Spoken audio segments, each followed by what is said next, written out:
Bom, então, olá a todos, meu nome é Ricardo. A gente vai continuar aqui falando de diagonalização. Da vez passada eu foquei em exemplos, né? Hoje eu vou ter que fazer um pouco mais de teoria para embasar um pouco melhor uma caracterização de quando que um operador é diagonalizável. E vou fazer mais um exemplo numérico no final desse vídeo, tá? Bom, então, o que que eu quero fazer aqui? Hoje tem algumas preliminares, né? Então tem um pouco mais de conceitos relacionados à álgebra linear em geral, que a gente vai precisar aqui e recuperando um dos lá dos primeiros vídeos, né, que tinha um contexto onde eu pegava dois subespaços e formava o que a gente chamava de subespaço soma, né? Então, e o que que era o subespaço soma? Bom, uma das maneiras de ver isso é que ele era o conjunto de todas as somas possíveis de elementos de um dos subespaços com elementos do outro, né?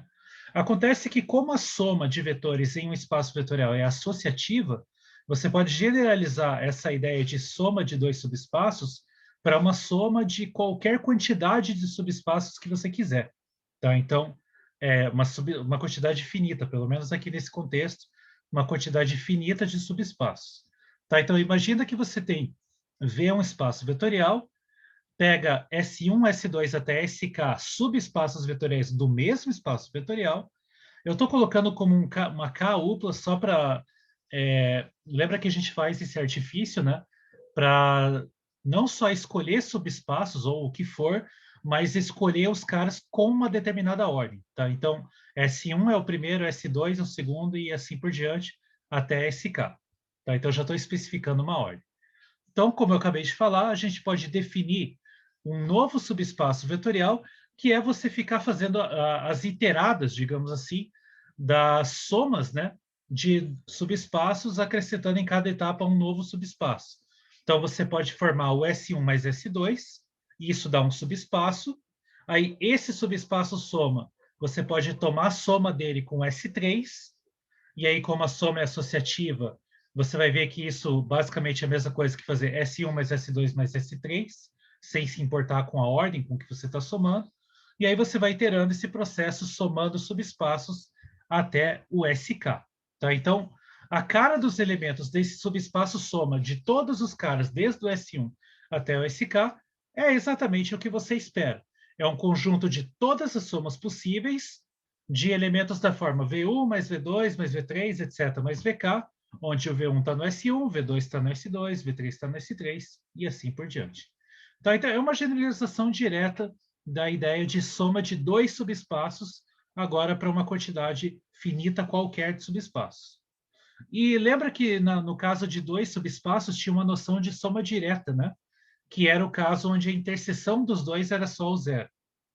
Tem uma outra maneira de dizer quando que uma coleção de subespaços forma soma direta, que é essa que eu vou listar agora.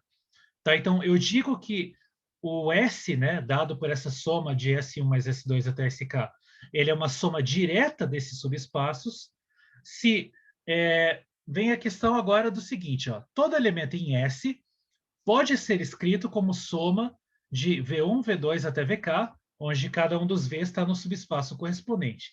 Quando eu falo essa frase pode ser escrito, eu não estou dizendo se tem uma, duas, três maneiras, eu estou dizendo simplesmente que tem pelo menos uma maneira.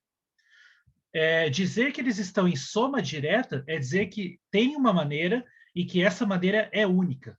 Tá? Ou seja, para todo elemento em S, existem únicos vetores V1, V2 até VK, cada um deles no subespaço correspondente, tal que o V, ou tais, né, que o V se escreve como soma desses vetores. Então, quando você acrescenta essa condição a mais de que existe uma única maneira de escrever cada vetor como uma soma de caras em cada um desses subespaços, você tem essa soma direta. Tá?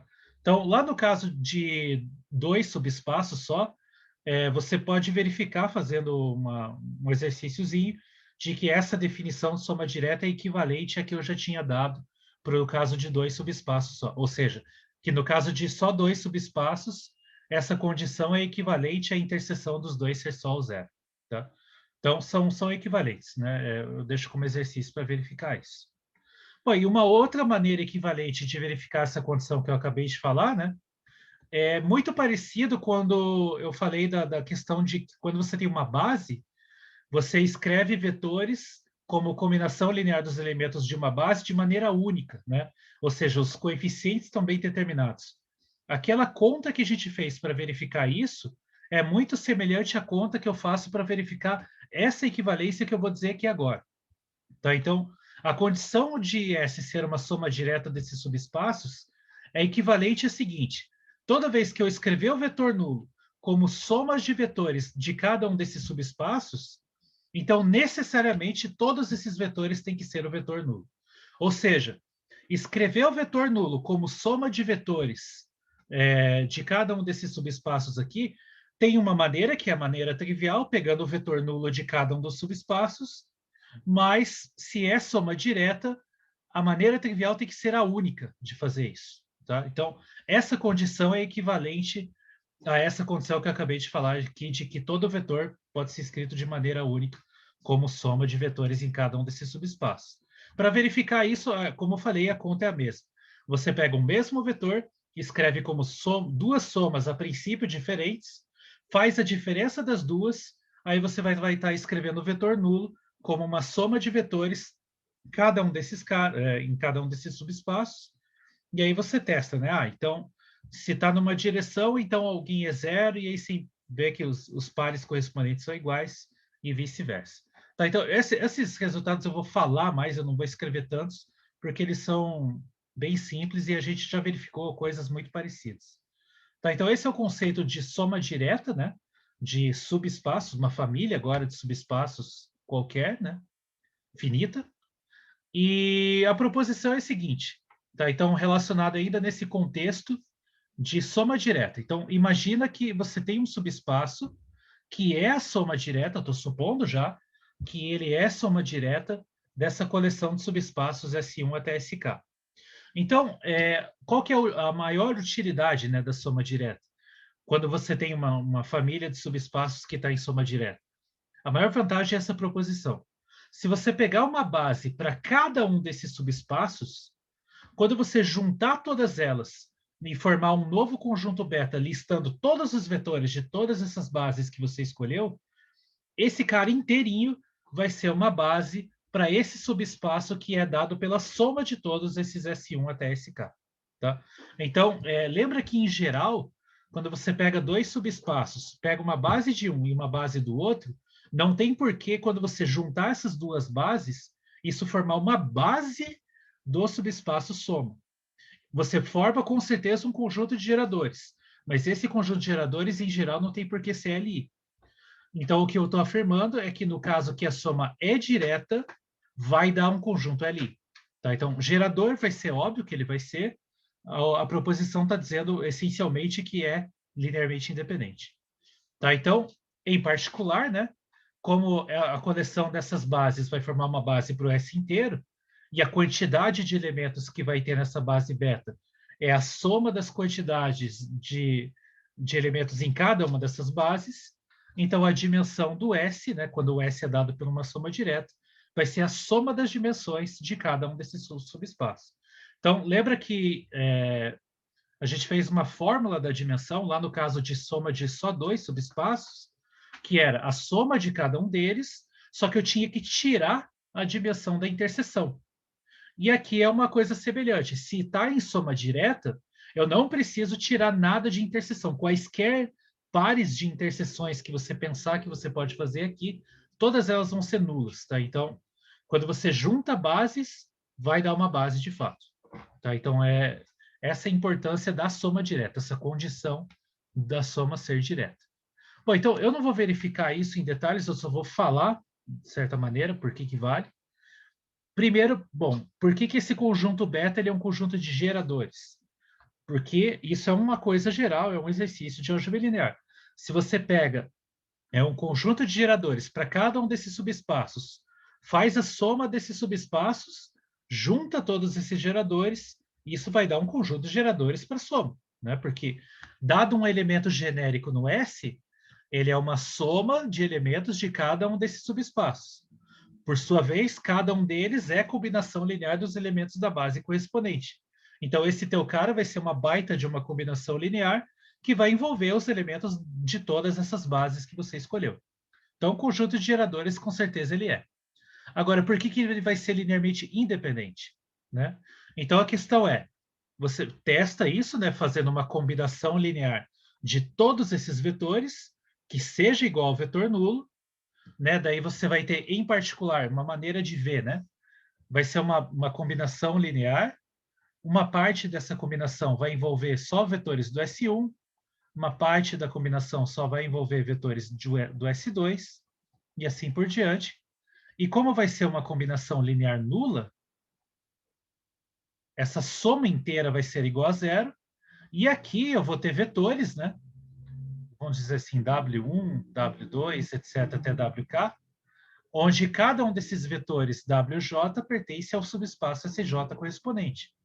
Só que como esses subespaços estão em soma direta, né, por um dos critérios que a gente acabou de ver, isso implica, né, que como eles estão em soma direta, isso implica que todos esses WJ são iguais a zero. Né? Então, todos eles são iguais a zero para todo J. Só que o que é cada um desses vetores? Né? Cada um desses WJ é uma combinação linear dos elementos da base do SJ correspondente. E essa combinação linear está dando zero. Então, isso obriga todos os escalares, né, a serem zero, porque, em particular, o beta-J é Li. Então, todos os escalares são zero para todo J, e, portanto, todos os escalares que aparecem nessa combinação inteirinha vão ser nulos também. Portanto, esse conjuntão todo aqui, beta, ele vai ser linearmente independente. Tá? Então, eu só estou falando aqui, mas dá para treinar, né? Vou deixar como exercício vocês escreverem esses detalhes. Bom, então, esse beta grandão aqui, você juntar bases de cada um desses subespaços, se eles estão em soma direta, isso vai realmente dar uma base para o subespaço soma de todos eles. Tá? Bom, a gente vai usar essa proposição daqui a pouco, que ela vai ser super importante na questão da diagonalização. Agora, mudando um pouquinho de tema, que são, eu vou tratar de vários pré-requisitos para falar a caracterização de diagonalização que eu vou apresentar para vocês. Então, mudando um pouquinho de assunto, agora imagina que você está num contexto onde V é um espaço vetorial de dimensão finita, e você tem um operador linear, né? Lembra que essa notação aqui, L de VV, é o conjunto de todas as transformações lineares que tem domínio e contradomínio iguais ao V, né? Então, são transformações lineares com domínio e contradomínio iguais. E para cada número k natural i, que inclui o número zero, né? Eu posso fazer t elevado a k, ou seja, é uma potência do operador linear. E o que é t elevado a k? É você fazer a composição do operador t com ele mesmo k vezes. Tá? Então, veja que aqui que importa, né, que o domínio e o contradomínio sejam iguais. Como eles são iguais, eu posso compor a transformação t com ela própria. Né?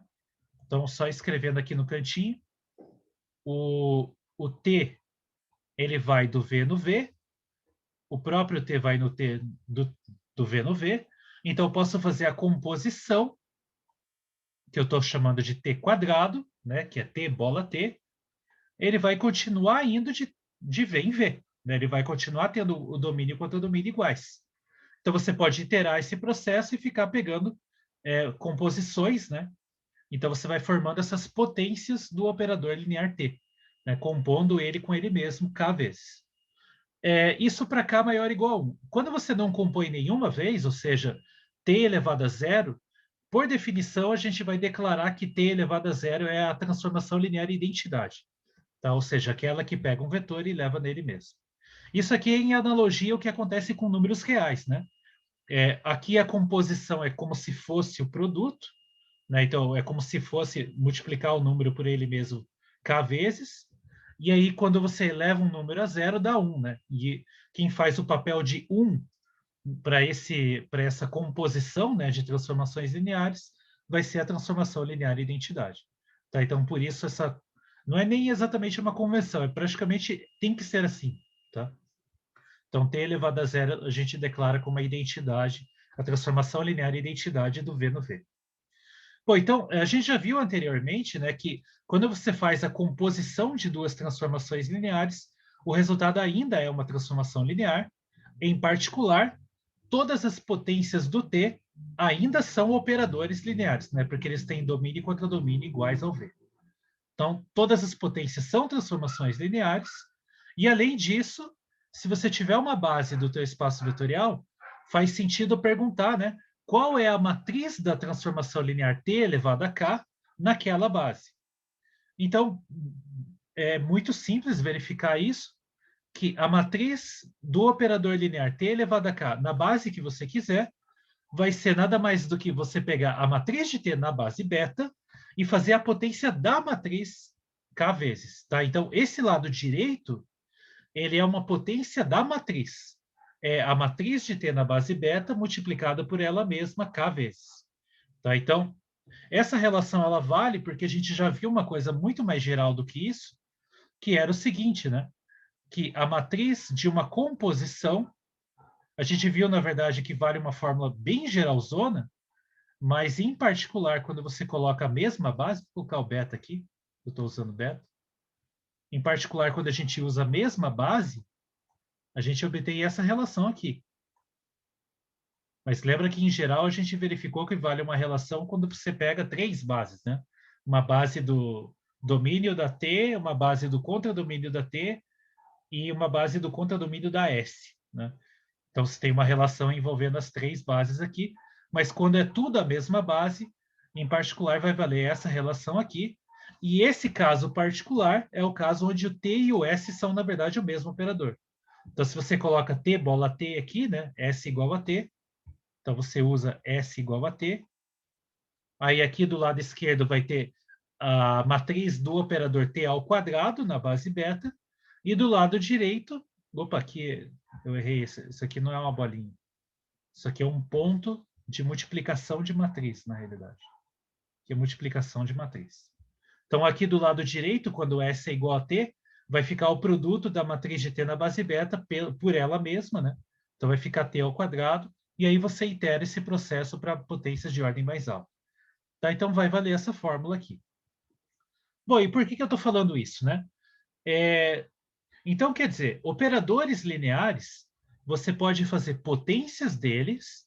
Você pode, como são operadores lineares, você, além disso, você pode fazer somas deles, né? Porque a gente já viu que dá para somar operadores lineares, e a gente já viu que dá para multiplicar operadores lineares por escalares. Então, fazer somas, fazer potências e fazer multiplicação por escalares são justas operações que você faz quando você está tratando de polinômios, né? Quando você fala de polinômios, que o tipo de operações você faz com a variável do polinômio? São justamente essas. Você soma variáveis, você multiplica variáveis por escalares, você pega potências dessa variável.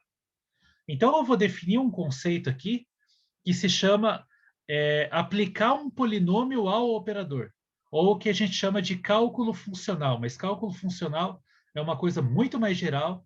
Aqui é o cálculo funcional no ambiente mais simples possível, que as funções são simplesmente polinômios.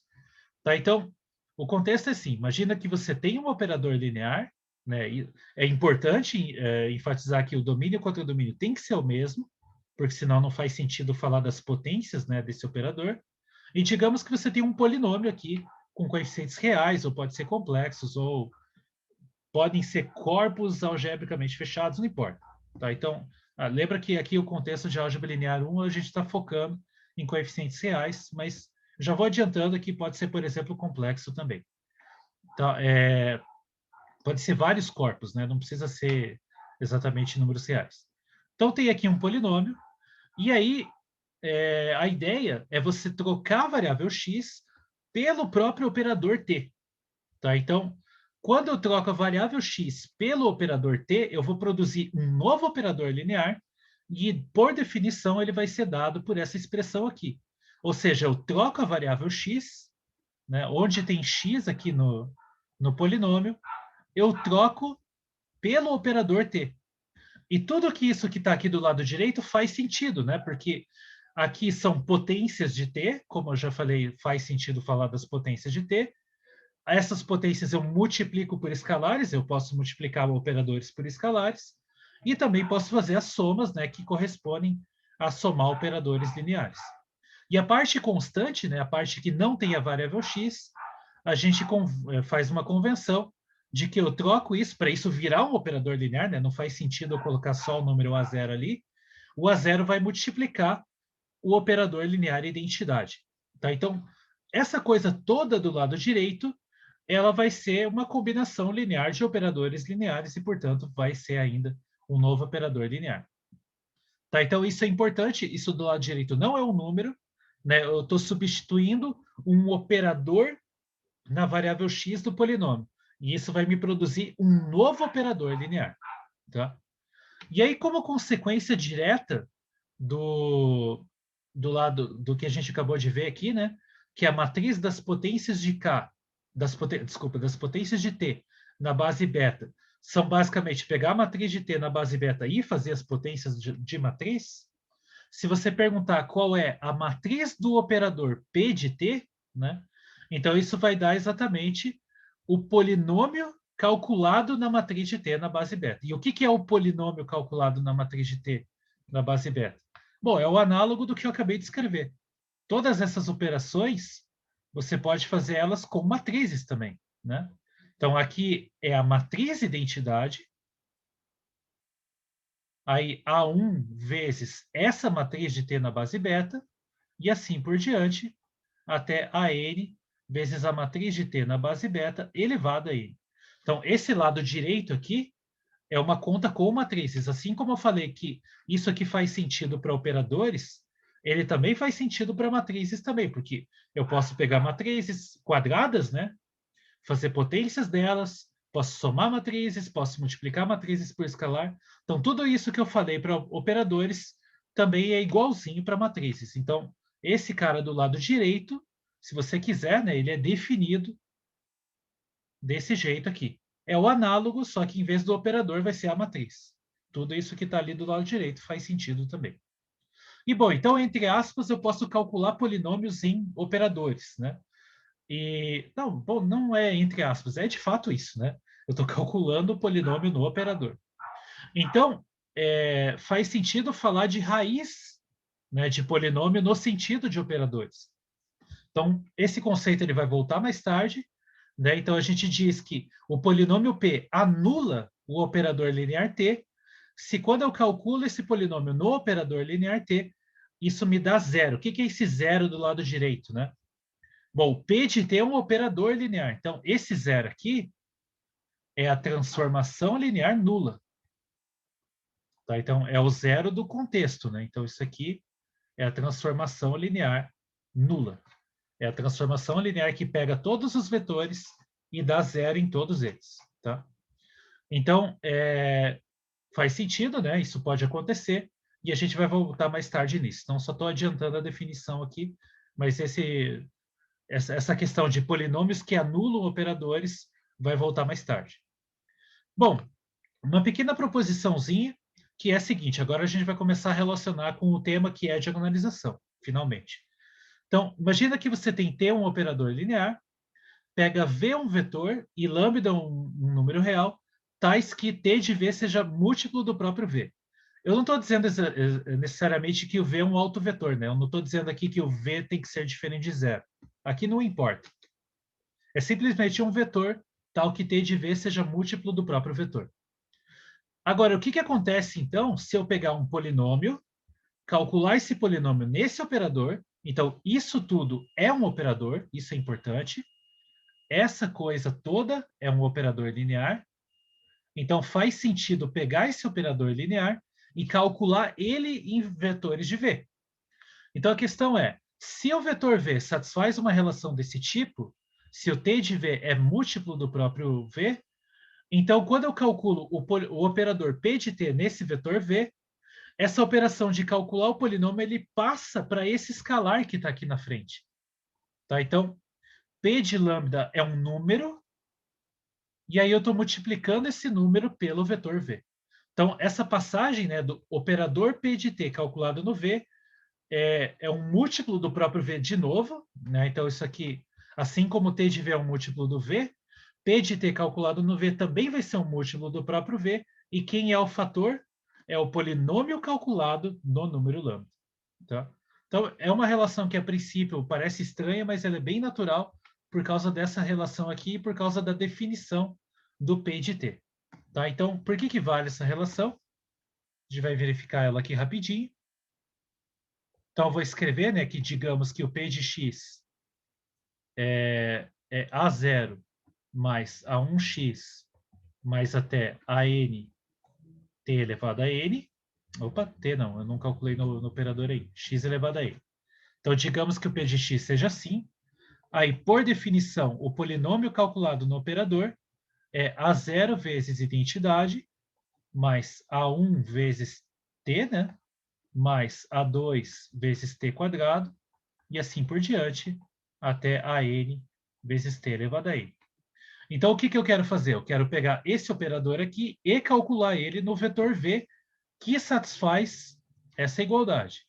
Então, se eu pegar o operador P de T e calcular ele no vetor V, então eu vou calcular esse operador linear do lado direito no vetor V. Esse operador do lado direito é uma combinação linear de operadores lineares. Como que eu calculo isso em vetores?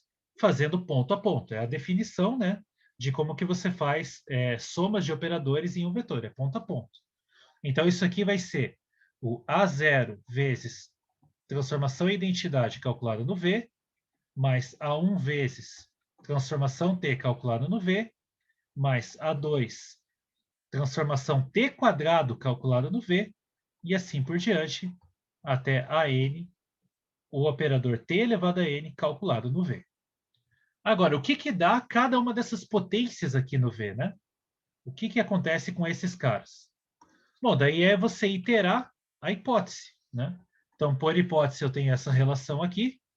Então, o que acontece se eu iterar ela? Ou seja, T de V é lambda vezes V. O que acontece se eu calcular o operador T de novo dos dois lados dessa equação, né?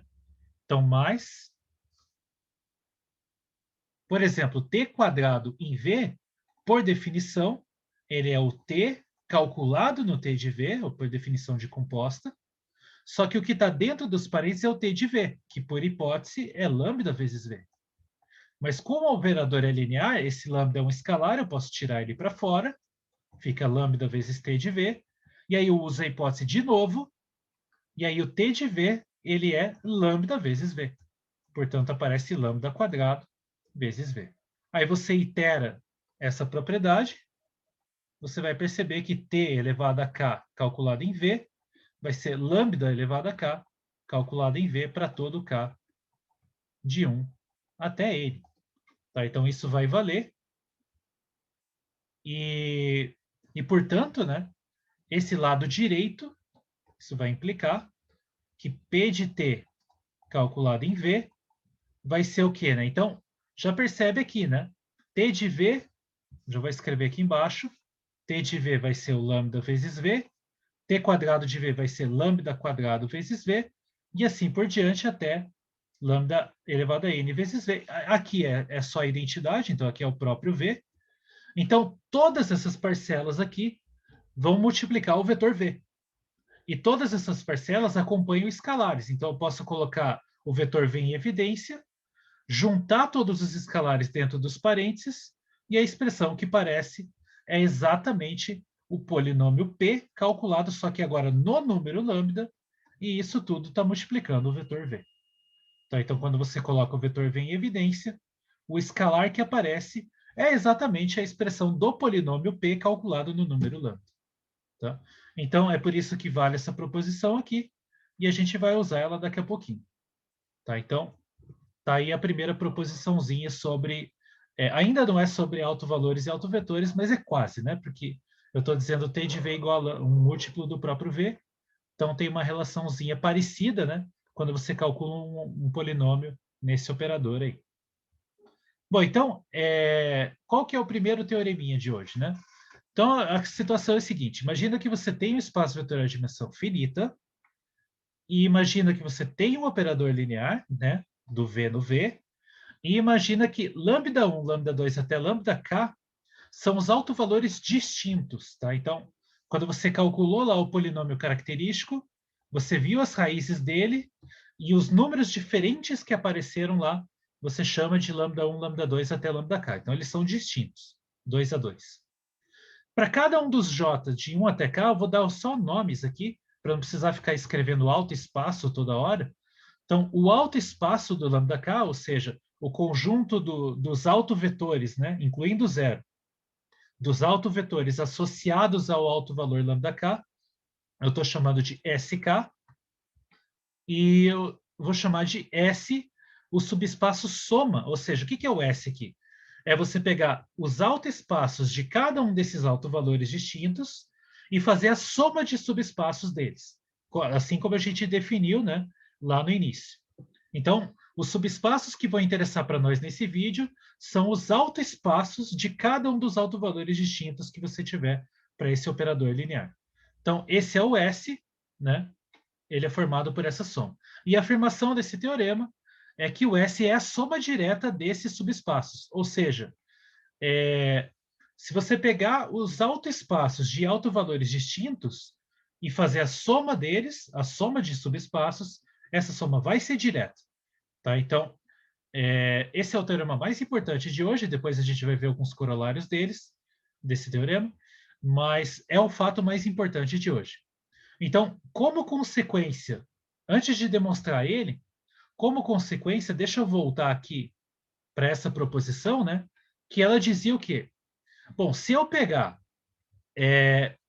um subespaço que é dado por uma soma direta de subespaços, pegar uma base de cada um deles e juntar todas elas num conjunto só, então isso dá uma base da soma de todos esses subespaços. Então, em particular, se eu pego um operador linear, encontro os autovalores distintos, encontro os autoespaços associados a cada um deles, acho uma base para cada um desses subespaços e junto todos eles num conjunto só, esse conjunto maiorzão, ele automaticamente vai ser linearmente independente. Tá? Ele vai ser uma base para o subespaço soma, né? Mas como ele é uma base em particular, ele vai ser um conjunto LI. Tá? Então, essa informação é bem importante. Bom, então como é que verifica isso, né? Então, essa é a demonstração mais complicadinha que a gente vai fazer hoje. Então, eu vou fazer ela em mais detalhes.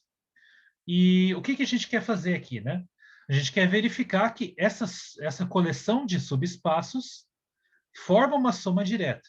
E a gente já viu ali no início, né, que tem duas maneiras uma de verificar isso. Uma delas é a definição e a outra é uma equivalente, né, que é toda vez que você escrever o vetor nulo como soma de vetores em cada um desses subespaços, você tem que concluir que todos esses vetores necessariamente têm que ser o vetor nulo. Tá? Então, isso é parecido, né, com a definição de ser LI. Então, realmente é bem similar, mas não é a mesma coisa. Tá? Então, vamos começar assim. Vamos começar dizendo que sejam, digamos, V1 até VK com VJ, um elemento em SJ, para cada J. Então, vou pegar um vetor em cada um desses subespaços, desde o 1 até o K, e supor, né, tais que, se eu somar eles, eu tenha o vetor nulo, né? Então, o que a gente quer? A gente quer concluir, então, queremos mostrar, isso é uma das equivalências, né, para ver que a soma é direta, a gente quer mostrar que, na verdade, todos esses vetores aí são o vetor nulo, né? Então, VJ é igual a zero para todo J de 1 até K. Então, é isso que a gente quer mostrar. Agora, como que eu vou fazer isso? Qual que é o truque aqui, né? Então, isso vai relacionar agora com polinômio calculado em operador. Aqui, por enquanto, não está claro por quê, mas já a gente vai chegar lá. Bom, então, por definição do VJ, de cada um desses caras aí, né? Por definição de VJ, temos... Bom, o VJ ele é um vetor no alto espaço do alto valor lambda J, né? Então, por definição do VJ, se eu calcular o operador T no vetor VJ, isso me dá um múltiplo do próprio vetor VJ e o múltiplo correspondente é o lambda J, né? Porque ele está no alto espaço do lambda J. Beleza, isso é uma coisa, né? Então, eu tenho uma informação aqui sobre os VJs. Agora, o que eu vou fazer com isso, né? Então, vou relacionar com polinômios. Primeiro, eu pego um polinômio genérico. Tá? Então, seja P de x um polinômio, qualquer por enquanto, não importa o que ele seja. Tá? Então, um polinômio com coeficientes, né? Tem que ser um polinômio dentro do contexto, com coeficientes reais ou complexos, se tudo que eu estiver fazendo aqui for sobre os complexos. Então, se P é um polinômio, faz sentido, como a gente já viu, calcular o polinômio no operador T. Né? Então, isso dá um novo operador, e esse operador eu posso calcular ele em vetores do S. Em particular, eu posso calcular ele no vetor nulo. Mas eu sei que se eu calcular qualquer transformação linear no vetor nulo, isso vai me dar o vetor nulo. Por outro lado, eu posso pensar que esse vetor nulo que eu estou calculando, o P de T, ele é, de fato, a soma do V1 mais V2 até o VK, porque eu sei que a soma desses caras é igual a zero. Então, eu só estou interpretando aqui o vetor nulo de uma outra forma. Ele é a soma do V1 mais V2 até VK por hipótese. Né? Então, isso aqui é a nossa hipótese. Eu estou supondo que a soma desses caras é igual a zero. Agora, por outro lado, isso é um operador calculado numa soma de vetores. Isso aqui é um operador linear, portanto, ele abre na soma, então isso aqui é igual ao operador P de T calculado no V1, mais etc., o operador P de T calculado no VK. E agora, eu uso a proposição anterior. Né? Eu sei que o V1 ele é um vetor tal que, quando eu calculo o operador T no V1, dá lambda 1 vezes V1. E aí eu estou calculando o operador P de T no V1. Então, pela proposição anterior, se eu fizer P de T no V1, isso vai dar o polinômio P calculado no lambda 1 vezes o vetor V1. E aí eu uso isso, o análogo, para cada um dos vetores nessa lista. Tá? Então, isso aqui é igual, pela proposição anterior, isso aqui é igual ao polinômio P, seja qual polinômio for. Aqui eu estou colocando um polinômio qualquer por enquanto. Então, é o polinômio P no lambda 1 vezes o vetor V1, mais o polinômio no lambda 2 vezes o vetor V2, e assim por diante, até o polinômio no número lambda k vezes o vetor VK. Tá? Então, e isso aqui é igual a zero, né? Porque o lado esquerdo aqui é igual a zero. Então, qual que é a sacada agora? Isso aqui vale para todo polinômio. Eu não escolhi nenhum polinômio específico agora, até agora. Né? Então, aqui o P é um polinômio qualquer. Então, a sacada é escolher polinômios espertos para que esse lado direito sobre só um vetor que eu queira específico. Então, por exemplo, eu quero provar que o V1 é igual a zero. Então, eu vou escolher um polinômio esperto, tal que tudo isso do lado direito some, exceto a primeira parcela, e que esse escalar que acompanha o V1 dê igual a 1. Daí eu vou concluir que o V1 é zero. Depois eu escolho um outro polinômio esperto que faz tudo isso sumir, exceto o termo que tem o V2, e que faça com que esse escalar aqui, P de lambda 2, seja igual a 1. Aí eu vou concluir que o V2 é zero. E assim por diante, eu vou escolhendo esses polinômios espertos, de modo que eu vou provando em cada etapa que cada um desses vetores é o vetor nulo. E aí isso vai concluir a demonstração, que, né, é onde a gente quer chegar. Então, como que eu faço para escolher esses polinômios espertos? Tá? Então, a sacada é assim, ó. Para cada j, j fixado de 1 até k, então vou fixar o j aqui, escolhe um j, escolhemos um polinômio que eu vou chamar de pj, um polinômio pj, tal que faz exatamente isso que eu quero. O pj calculado em todos esses vetores vi dá igual a zero, se o i for diferente do j, e quando eu calculo esse polinômio no vetor vj, dá exatamente igual a 1. É que eu, se você quiser, na anotação tem um delta de Kronecker aqui, né? O PJ calculado no VI dá o delta de IJ, né? Então, ou seja, é zero se o I for diferente do J, e ele é 1 se o I for igual a J. Bom, então, pega um polinômio que faz isso. Mas como é que acha um polinômio que faz isso? Bom, tem, alguns de vocês talvez já tenham visto, tem uma coisa que se chama interpolação de Lagrange, né? Você pega um conjunto de Ah, desculpa, aqui eu tô errando. Não é no VJ, é no lambda, né? Aqui é lambda I e aqui é lambda J. Não faz sentido calcular o polinômio no vetor. É nos números. Tá? Então, aqui é lambda J. Então, tem uma coisa que se chama interpolação de Lagrange. E aí, quando você pega esses números, né? Lambda 1, lambda 2 até lambda k são as suas variáveis, e você quer prescrever o valor de um polinômio nesses números. Então, você escolhe um valor para cada um desses caras, e aí a pergunta é: tem um polinômio que em cada um desses k números, né, no caso, são k números aqui. Então, a pergunta é: tem um polinômio que em cada um desses k números ele vale esse valor que eu prescrevi para cada um deles? Então, isso é a afirmação, a resposta para isso é sim. Tá? Então, é uma afirmação, de fato, existe esse polinômio, e a maneira de obter ele é o que a gente chama de interpolação de Lagrange em geral. Nesse caso, é até mais fácil dizer quem é esse polinômio. A expressão não é tão amigável, mas é fácil de dizer quem é. Tá? Então, de fato, o polinômio PJ, a variável, eu vou colocar lambda em geral, né? Você faz assim, você faz o produto enquanto o i for diferente, o i é a variável aqui, tá?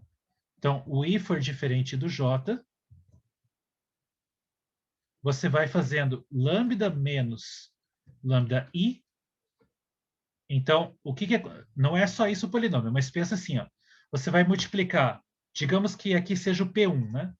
Então, só para citar um exemplo, se for o P1, então você vai fazer lambda menos lambda 2 vezes lambda menos lambda 3, etc. Todos os produtos de lambda menos lambda alguma coisa, exceto o lambda com aquele índice do polinômio. Então, só não tem lambda menos lambda 1 aqui. O resto tem todos. Mas se você fizer isso, qual que é a vantagem, né? Que se você calcular esse polinômio P1 em qualquer um desses outros lambdas que não seja o lambda 1, vai dar zero, né? Porque, por exemplo, calculado em lambda 2, essa parcela zero. Calculado em lambda 3, a próxima parcela zero. E assim por diante. Então, esse cara que eu acabei de definir, ele satisfaz essa relação aqui. Né? Então, por definição, ela satisfaz isso aqui. Mas ainda falta satisfazer esse. Então, o que você faz? Bom, quando você calcula isso aqui no lambda j, aí vai ficar esse produto, só que de lambda j menos lambda i. Então, para dar exatamente igual a 1, você simplesmente divide por esse cara. Então, você divide pelo produto para i diferente de j do lambda j menos lambda i. E esse cara de baixo que eu estou dividindo, ele é um produto de números, né? São escalares. Então, o de cima é um polinômio, eu estou dividindo por escalar, o resultado ainda é um polinômio. Tá? Então, esse cara todo aqui, esse PJ que eu acabei de definir, ele satisfaz essas duas condições aqui. É o que dá o polinômio interpolador, nesse caso, desses valores que eu estou pedindo. Tá? Bom, então, para que serve eu pegar cada um desses polinômios? Bom, então, agora, para cada j, eu escolho o polinômio aqui nessa equação como sendo o polinômio PJ, calculo o que dá o lado direito, aí percebo, bom, o lado direito vai sumir inteirinho, exceto a parcela correspondente ao vetor VJ, e o escalar que vai acompanhar ele, por definição, vai ser igual a 1. Então, o que vai sobrar do lado direito, quando eu pego o polinômio como sendo PJ, vai ser só o vetor VJ. E como esse lado aqui, direito é igual ao lado esquerdo, que é igual a zero, para todo polinômio, então a gente vai concluir que o vetor VJ vai ser nulo para todo J. Tá, então, vamos dar um nome para essa relação aqui, né? Então, vou chamar de relação 1. Então, voltando àquela relação 1. Então, voltando à relação 1, ou a igualdade 1, sei lá. Só que para o polinômio PJ, especificamente PJ, obtemos. Bom, o lado esquerdo já era zero, e o lado direito agora vai ser zero também, né? Porque ele vai ficar 0 vezes V1, mais etc., até uma vez o VJ, e 0 no resto. Ou seja, o VJ vai ser igual a 0, e isso vale para todo J. Né? Eu fixei o J de 1 até K, e o J aqui pode ser qualquer coisa. Então, eu provei para todo J. Então, portanto, esses subespaços aqui, S1 até SK, formam uma soma direta. Ou estão em soma direta. Tanto faz. Então, moral da história, né? Autoespaços de autovalores distintos formam, né? Se você somar eles, fazer a soma de subespaços, isso dá uma soma direta. Então, se você pegar uma base para cada um desses autoespaços e juntar todos eles num conjunto só, você ainda obtém um conjunto LI. Tá? Em particular, ele é um conjunto LI. Então, a questão é, quando que um operador é diagonalizável? Né? Quando, né, por definição, que a gente viu, quando ele tem uma base de autovetores. Se eu juntar bases de autoespaços todas num conjunto só, eu com certeza já tenho um conjunto LI. Então, para dar uma base do espaço inteiro, né, ou seja, para dar uma base do espaço V inteiro, esse conjunto LI tem que ser suficiente, né, para gerar o V inteiro. Então, aí vira só um problema de contagem de autoespaços, né? Você soma as dimensões desses autoespaços e vê se dá tudo, né? Se der um número menor do que a dimensão do espaço, é porque você não tem autovetores suficientes, né? Agora, se der igual, aí beleza, então você tem um operador diagonalizado. Tá? Então, a gente vai resumir isso na próxima, na próxima proposição. Então, suponha que você tem supõe agora, né, que você tem um operador que é diagonalizável, e aí vamos ver o que que acontece. Então, se ele for diagonalizável e lambda1 até lambda k são os autovalores distintos, vamos continuar com os nomes que estavam ali em cima, tá? Então, para cada j eu vou chamar de SJ, o autoespaço associado ao autovalor lambda-j. Vou acrescentar um nomezinho a mais aqui, que é DJ, vai ser a dimensão desse autoespaço correspondente. E imagina que beta-j é uma base desse autoespaço que você pegou ali para cada j. Então, eu já estou fazendo escolhas, né? Para cada um dos autovalores distintos, eu estou pegando beta-j, uma base daquele autoespaço correspondente. Tá? Bom, então, pela proposição anterior, né, ou pelo teorema anterior, como eu estou supondo que é diagonalizável, eu tenho uma base de autovetores. Então, se eu juntar todas essas bases que eu tenho para cada um desses autoespaços e colocar num conjuntão maior, isso aqui vai dar uma base do espaço inteiro. Tá? Isso porque eu estou supondo que ela é diagonalizável. Né? Então, se eu juntar todas essas bases, realmente vai dar uma base do espaço inteiro. E qual que vai ser a matriz da transformação nessa base? Né? Bom, então a gente já sabia, né, que se ela é diagonalizável, a matriz de T na base de autovetores é diagonal. Agora, qual que é a vantagem com essa linguagem que eu estou introduzindo aqui? Bom, se o lambda1 até o lambda k são os autovalores distintos, e, por exemplo, aqui, beta1 é uma base do autoespaço associado ao lambda1.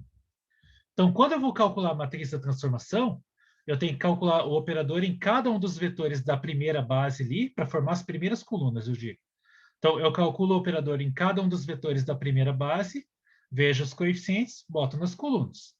Só que todos os vetores da primeira base estão associados ao mesmo autovalor lambda1.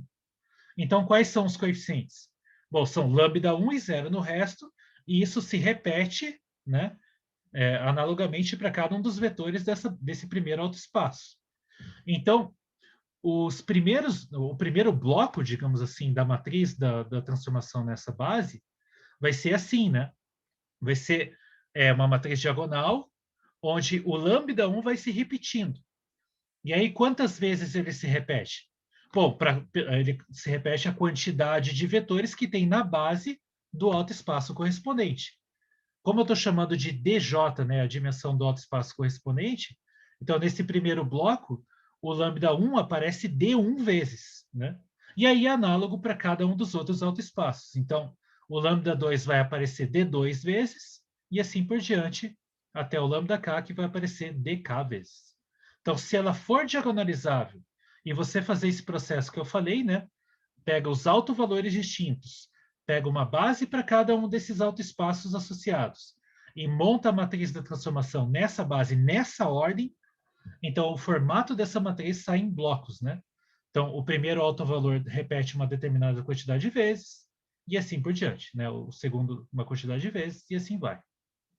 Bom, como é diagonalizável, se eu somar os autoespaços, eu já sei que a soma é direta, só que mais do que isso, como é diagonalizável, a soma deles dá tudo, dá todo o espaço vetorial V inteirinho. Né? Então, tem autovetores suficientes, né, para você completar o espaço inteiro.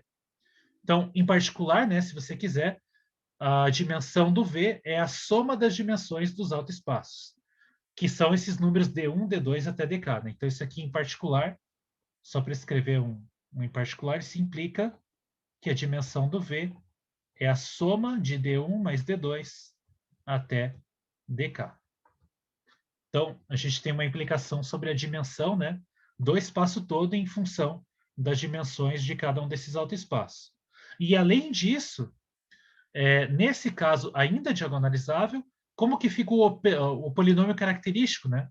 Então, lembra que o polinômio característico, você pode calcular ele como um determinante, e como é o determinante de um operador, você pode calcular ele em qualquer base, né? Você escolhe a base e calcula aquele determinante. Você tira a lambda da diagonal principal e calcula o determinante da matriz do operador na base que você quiser. Em particular, se ele é diagonalizável, eu já posso escolher a base como a base de autovetores, a base beta que está aqui. Então, quando você faz essa conta, eu vou pegar na prática essa matriz que já está aqui nesse formato, ela já é uma matriz diagonal, eu vou tirar a lambda da diagonal e vou calcular um determinante. Bom, se eu tirar a lambda da diagonal principal, essa matriz continua sendo uma matriz diagonal. A única diferença é que cada um desses números eu vou tirar a lambda. Então, o determinante disso é simplesmente o produto dos caras que está na diagonal principal. Né? Porque isso aí, em particular, é uma matriz triangular. Então, o polinômio característico, ele fica exatamente com esse formato que está aqui. Né? O lambda 1 menos lambda, ele vai se multiplicar ele mesmo quantas vezes? Bom, D1 vezes, porque é a quantidade de vezes que o lambda 1 aparece. Aí, lambda 2 menos lambda aparece quantas vezes? Aparece D2 vezes. E assim por diante. Tá? Então, o polinômio característico já sai fatorado, né? Então ele fica nesse formato aqui. Produtos, né, de vários fatores, lambda menos cada um dos autovalores distintos que aparece, e a potência de cada um dessas parcelas, né, é a dimensão do autoespaço correspondente a cada um desses lambdas que aparece aqui. Tá? Então, essa montoeira de informação vale no caso diagonalizado. Tudo isso vale se ela for diagonalizada. Então, a matriz da transformação na base de autovetores tem esse formato, o espaço inteiro ele se escreve como a soma direta dos autoespaços de autovalores distintos, e o polinômio característico fica com essa cara aqui. Tá? Então, a gente vai resumir, digamos, essa discussão toda nesse teorema aqui, que é o seguinte, é um teorema de caracterização de quando que um operador linear é diagonalizado. Então, imagina que você tem um operador linear, sempre é o mesmo contexto, né? Pega T um operador linear em um espaço de dimensão finita, tá sempre aqui, tudo é dimensão finita, chama de lambda 1 até lambda k os autovalores distintos, para cada j de 1 até k, você chama de sj o autoespaço correspondente ao autovalor lambda j, e eu estou chamando de dj a dimensão do autoespaço correspondente. Tudo igualzinho ao anterior, só que no anterior eu já estava supondo que era diagonalizável. Aqui eu não estou supondo nada ainda. Bom, então são equivalentes. As seguintes condições são equivalentes, são a mesma, né? Dizer cada uma delas é dizer a mesma coisa. Bom, T é diagonalizável, é dizer o mesmo que o polinômio característico de T é exatamente esse aqui, tá? É exatamente esse polinômio, lambda menos cada um dos autovalores e elevado à dimensão do autoespaço correspondente. Isso é equivalente ao item 3, que a soma das dimensões dos autoespaços correspondentes dá a dimensão do espaço inteiro V. Tá? Então, essas três condições são a mesma. Se você quer verificar que um operador linear é diagonalizável ou não, tanto faz qual dessas três aqui você vai testar. Então, você pode calcular o polinômio característico e ver se ele dá exatamente isso. Se der, é diagonalizável. Se não der, não é diagonalizável. Ou você pode calcular as dimensões dos autoespaços de cada um dos autovalores distintos, somar todas elas e ver se dá a dimensão do V inteiro. Se der, é diagonalizável. Se não der, não é diagonalizável. Tá? Então, bom, por que vale esse teorema? A parte mais difícil a gente já fez. Tá? Então, a demonstração disso são equivalências, né? Então, a gente vai ver, é bem fácil de ver aqui que 1 implica 2, 2 implica 3 e 3 implica 1. Tá? Então, a gente vai fazer essa volta, né? Então, por que 1 implica 2? 1 implica 2, ou seja, supor que é diagonalizável e concluir que o polinômio característico é exatamente esse. Isso é exatamente o que a gente fez aqui em cima. Tá? Então, se você quiser pensar que isso aqui é uma observação, é essa observação que a gente acabou de verificar. Se é diagonalizável, então o polinômio característico tem que ser esse. Então, esse aqui já está verificado. Então, é verificado, por isso que eu fiz antes, tá? Então, verificado na observação anterior. Então, esse é o 1 implica 2. Por que o 2 implica 3, né? Ou seja, supor que o polinômio característico é exatamente esse, por que isso implica que a soma das dimensões dos autoespaços dá a dimensão do V inteiro? Esse é bem simples também. Por quê? Porque o polinômio característico, ele sempre tem grau, né? A gente lembra que a gente falou isso lá no primeiro vídeo sobre diagonalização, que o polinômio característico, o grau dele sempre é a dimensão do espaço. Né? Então, já vimos, né, que o grau do polinômio característico é igual à dimensão. Aqui é o polinômio característico, tá? Não é um polinômio qualquer. Aqui é o polinômio característico. Então, se você quiser enfatizar, aqui é PT embaixo. Em alguns livros, você coloca a notação do polinômio característico com um T embaixo para enfatizar de que é o polinômio característico do operador T. Tá? Não é um polinômio qualquer. Então, o grau do polinômio característico é a dimensão do espaço. Só que, por outro lado, a hipótese, né, mas pela hipótese, como o polinômio P é dado por esse cara do lado direito, qual que é o grau desse polinômio aqui? Bom, a primeira parcela tem grau D1, a segunda tem grau D2 e assim por diante. A última tem grau dk. Então, o grau do polinômio do lado direito é a soma de D1 mais D2 até dk. Tá? Então, pela hipótese, o grau de PT, por outro lado, né, ele é igual a D1 mais D2 até dk. Então, por um lado, ele é igual à dimensão de V, por outro lado, ele é igual a D1 mais D2 mais dk, que é exatamente o que diz o item 3. Né? Então, o 2 implica 3, e finalmente, né, o último, se a soma das dimensões dá a dimensão do V inteiro, por que ele é diagonalizado? Né? Por que vale a diagonalização? Então, agora, vamos ver que 3 implica 1. Então, em geral, né, o S formado pela soma dos autoespaços, esse cara todo aqui, é subespaço de V. Ele é um subespaço vetorial do espaço vetorial V. Ele é uma soma de subespaços. Então, por definição, ele é um subespaço do V. Então, a dimensão dele, necessariamente, tem que ser menor ou igual à dimensão do V. Só que a dimensão do S, por ele ser uma soma direta, como a gente já viu anteriormente, a dimensão de um subespaço que é dado pela soma direta é a soma das dimensões de cada um deles. Então, a dimensão de S é D1 mais D2 mais DK, né, etc. Então, qual que é a hipótese? A hipótese do item 3 é supor que a soma das dimensões é a dimensão do espaço inteiro V. Então, pela hipótese, eu estou dizendo o quê? Eu estou dizendo que a dimensão do S é igual à dimensão do V. Né? Porque a dimensão do S é a soma dos Ds, mas a hipótese está dizendo que a soma dos Ds dá a dimensão do V inteiro. Então, eu tenho uma situação onde eu tenho um subespaço vetorial, né? O S é um subespaço do V, mas que tem a mesma dimensão do espaço onde ele mora. Uma das proposições que a gente já viu anteriormente implicam que esse subespaço S, na verdade, tem que ser o V inteiro, né? Ou seja, se eu somar os autoespaços de cada um dos autovalores distintos, isso dá o V inteiro. E, portanto, né, o operador T é diagonalizável, porque eu tenho uma base de autovetores, né? Se eu pegar uma base para cada um desses autoespaços e juntar e dar tudo num conjunto só, isso é suficiente para gerar o V inteiro. É isso que essa igualdade aqui está dizendo. Portanto, o T é diagonalizável. Então, as três afirmações ali, as três condições são equivalentes.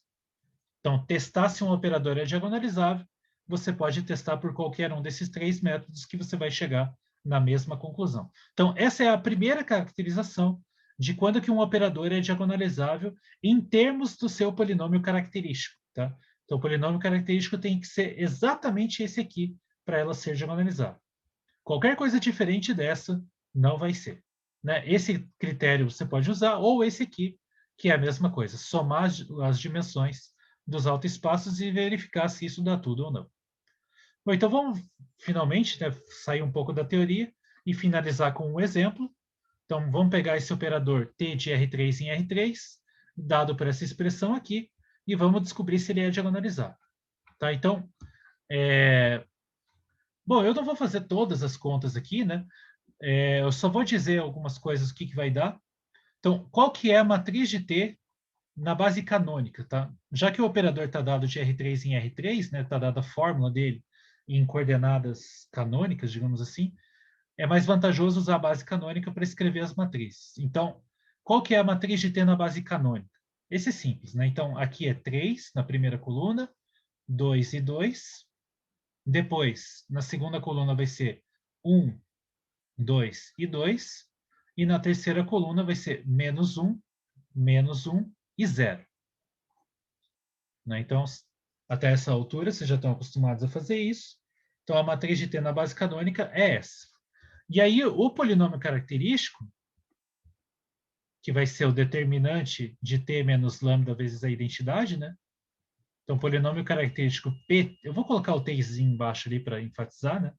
Que é o polinômio desse operador. Ele vai ser PT de lambda, é o determinante de T menos lambda vezes a identidade. E aí eu só vou dizer o que vai dar no final das contas. Você tira a lambda da diagonal principal dessa matriz aqui, calcula o determinante usando o método que você achar melhor. Você vai chegar em lambda menos 1 vezes lambda menos 2 ao quadrado. Tá? Então, só faz as contas, você vai concluir que o polinômio característico vai ser esse aí. Fatora, né, o polinômio e descobre que ele vai ter esse formato aí. Bom, então beleza. Então, quem são os autoespaços de cada um dos autovalores? Então, a primeira coisa que a gente vai descobrir é quem é o autoespaço do lambda igual a 1. As raízes são 1 e 2, né? Então, os autovalores são 1 e 2, só vamos escrever aqui. Então, os autovalores distintos, né? Os autovalores distintos são 1 e 2. E o que a gente vai fazer agora é escrever quem que é o autoespaço associado a cada um desses autovalores e ver qual que é a dimensão deles, né? Então, vamos fazer isso. Então, agora, quem que é o autoespaço? Então, a primeira coisa que a gente vai verificar, quem é o autoespaço de lambda igual a 1. Então, como que eu descubro isso, né? Bom, já que está tudo na base canônica, né? É fácil fazer isso porque a gente já tem as matrizes. Então, eu vou tirar 1 da diagonal principal, vou resolver um sistema linear homogêneo e vou ver, né, vou achar geradores para ele e ver quem que é a dimensão. Tá? Então, tirando 1 da diagonal principal, vamos ver como é que vai ficar. Né? Então, a gente vai resolver o sistema, né? Resolver o sistema, matriz de T na base canônica, menos uma vez a matriz identidade, isso tudo aqui vezes um vetor de incógnitas, né? Que é o as coordenadas de um vetor V na base canônica igual a zero. Né? Então, esse cara aqui vai dar o quê, né? Tirando 1 da diagonal principal, a primeira linha vai ficar 2, 1 e menos 1. Então, aqui vai ficar 2, 1 e menos 1. A segunda linha, tirando 1 da diagonal principal, vai ficar 2, 1 e menos 1, vai ficar igualzinho, né? 2, 1 e menos 1 também, dá a mesma, a linha igual, né? E a terceira, tirando 1 da diagonal, vai ficar 2, 2 e menos 1. Né? Então, 2, 2 e menos 1. Então, essa é a matriz de coeficientes desse sistema. Eu quero resolver esse sistema homogêneo aqui. Então, os vetores têm 3 coordenadas, então estão em R3, e o lado direito aqui é igual a zero. Tá, então, a primeira equação é igual à segunda, eu vou ignorar aqui simplesmente a primeira linha, e aí a segunda linha dá para fazer o quê aqui, né? Bom, se você quiser tentar produzir um zero, né? Então, escalonando essa matriz aqui do lado esquerdo, a primeira linha é repetida da segunda, só vou escrever como se fosse uma linha de zeros. E aí, para produzir um zero aqui, por exemplo, eu posso fazer simplesmente a diferença, né, da segunda linha com a terceira. Então, eu produzo um zero aqui, aí 1 menos 2 dá menos 1, e aí menos 1 menos menos 1 vai dar zero. Então, o sistema é equivalente a esse aqui. Né? Fazendo escalonamento, dá exatamente esse cara aqui. Bom, então, isso, a última equação está dizendo, né, que o y é igual a zero, né, que é a equação 0x menos y mais 0z igual a zero. Então, y é igual a zero, e a segunda equação está dizendo que x, 2x, aliás, né, 2x, como y já é zero, eu não vou escrever ele, 2x menos z é igual a zero. Então, eu posso escrever o z em função do x aqui, por exemplo, e aí o x fica variável livre.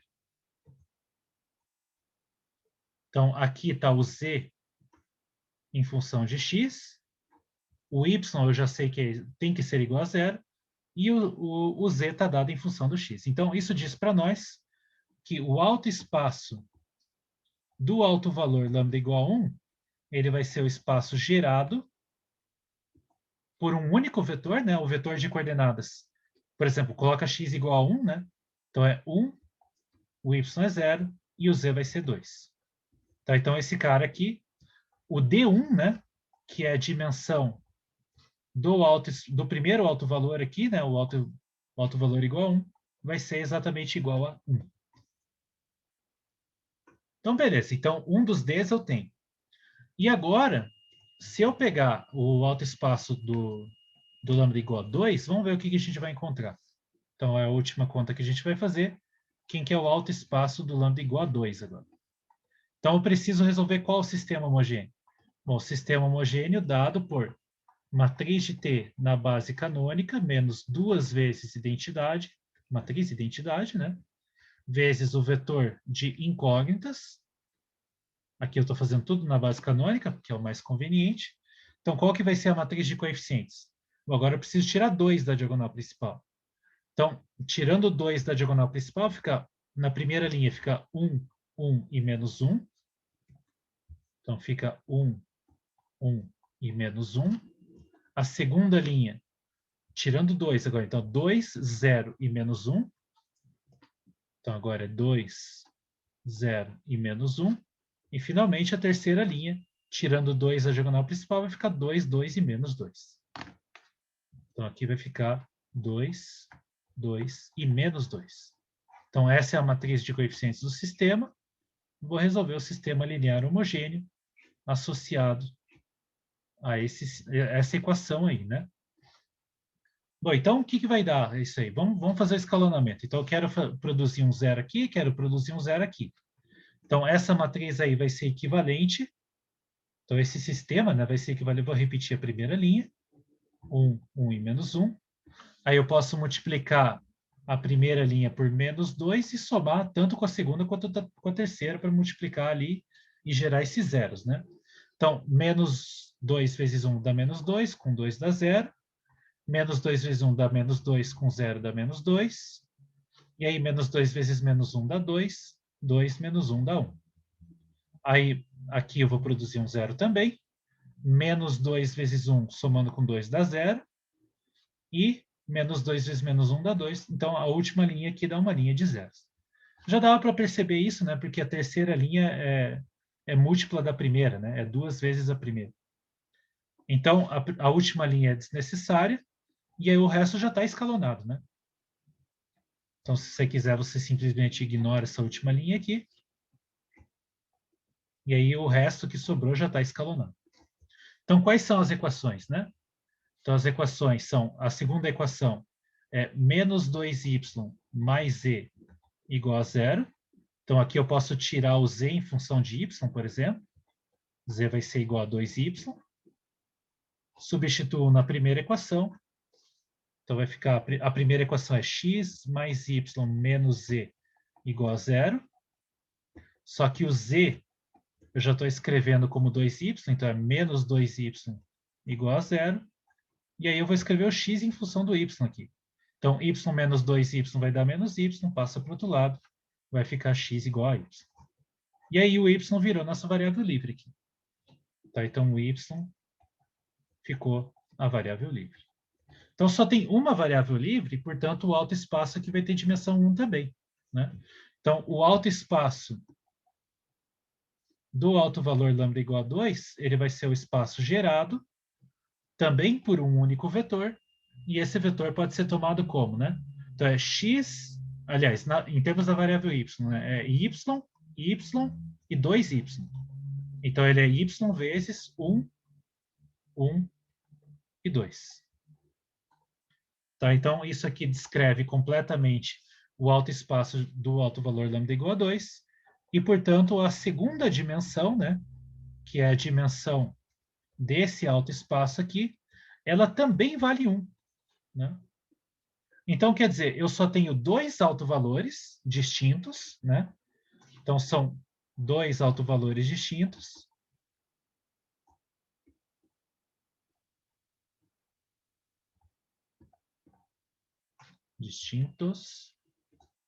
E a soma dos autoespaços, né?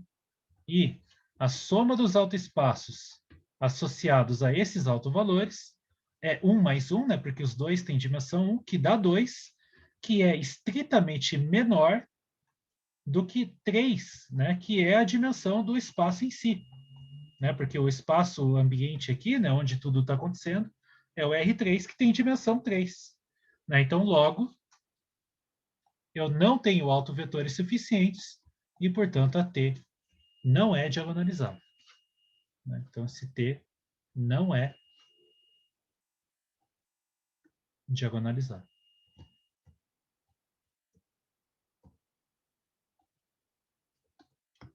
Bom, então, está aí um exemplo, né, de uso do critério. De certa forma, como a gente teve que calcular tudo, né, nesse exemplo aqui, eu já sabia que eu não tinha autovetores suficientes, né? Porque quando a gente faz essa conta de resolver esses sistemas aí, a gente praticamente esgota todos os autovetores, né? Então, associado ao alto valor lambda igual a 1, eu tenho um alto espaço de dimensão 1 só. Eu só tenho uma reta de autovetores associada a esse alto valor. E associado ao outro alto valor, eu também só tenho uma reta. Então, se eu juntar, e essas duas retas não são concorrentes, né? Essas duas retas, aliás, desculpa, não são paralelas, né? Então, se você tentar desenhar essas duas retas em R3, elas nunca vão ser, elas são duas retas que vão passar pela origem, né? Mas, porque são subespaços, mas essas duas retas não são paralelas, né? Se você pegar um vetor gerador de uma delas e pegar um vetor gerador da outra, quando você junta os dois, vai dar necessariamente um conjunto LI. Essa é a proposição que a gente viu. Então, se eu juntar esses dois geradores, eu vou gerar um plano. Né? Então, eu tenho um plano gerado pelos autovetores. Né? Então, digamos que o azul aqui é o vetor... É que aqui não está em escala, né? Mas, por exemplo, o vetor 1, 1, 2, e aí o outro aqui, na outra direção, é o vetor... Qual que a gente encontrou aqui? 1, 0, 2. Né? Então, desconsiderem escala ali, só para efeito de de ideia. Então, esses dois vetores aqui apontam em direções diferentes, eles formam um conjunto LI. Se eu pegar o span deles, vai dar um plano. Então, esse plano é o subespaço soma dos autoespaços, né? Então, esse plano aqui, ele é o S igual a autoespaço do lambda 1 mais autoespaço do lambda 2. E esse subespaço não dá o R3 inteiro, ele é só um plano dentro do R3. Né? Então, falta uma dimensão, né, para você chegar no R3 inteiro. Então, esse operador aí não é diagonalizado. Bom, então, é isso que eu queria fazer por hoje. Espero que vocês tenham entendido. A gente se vê na próxima e até mais.